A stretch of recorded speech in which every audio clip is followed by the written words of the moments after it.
They're the first to check on you. The ones who laugh the loudest in the room. The ones who say I'm fine before you even finish asking. Everyone loves them. Everyone relies on them. But behind closed doors, they fall apart alone. Today we're talking about people who are kind to everyone except themselves. You've met this person. Maybe you are this person. They go out of their way to make others comfortable. They put everyone's needs first. Their friends' problems, their family's emotions, their co-workers' stress. They absorb it all. But here's what psychology tells us. This kind of relentless giving often isn't just pure generosity. It's a coping mechanism. It's a way of feeling valuable. Because somewhere deep down they were taught, consciously or not, that their worth depends on what they do for others. Psychologists call this compulsive caretaking, and it often starts in childhood. Maybe they grew up in a household where love was conditional, where approval had to be earned, where expressing their own pain made others uncomfortable, so they learned to bury it. Over time, this becomes their identity. Being the kind one feels safe. It protects them from rejection.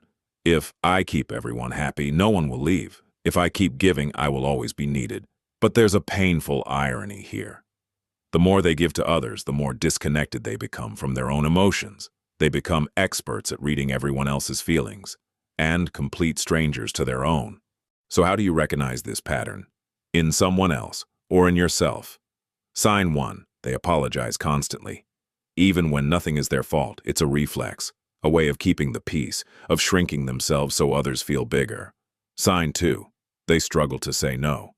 Every request feels like a test of their worth. Saying no feels like abandonment, like being selfish, like breaking an unspoken contract. Sign 3. They feel deeply lonely, even in a room full of people who love them. Because every connection is built on their role as the giver, no one really sees them. No one asks how they are really doing, and if someone did, they wouldn't know how to answer. Sign 4.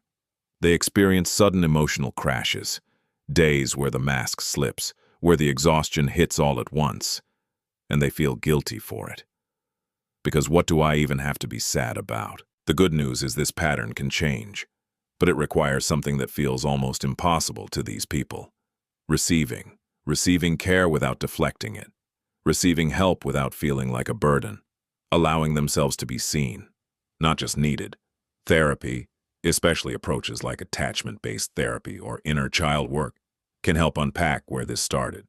But even outside of therapy, one question can begin the shift. What do I actually need right now? Not what does everyone else need? Not what would make things easier for others. What do you need? It sounds simple. For these people, it might be the hardest question they have ever been asked. Kindness is one of the most beautiful human traits, but it should never come at the cost of your own inner world. If any of this felt familiar, know that your pain is real, even if you have spent years making it invisible to everyone around you.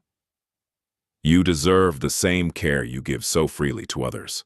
If this video resonated with you, share it with someone who needs to hear it. And subscribe, because every week we explore the parts of the human mind that don't get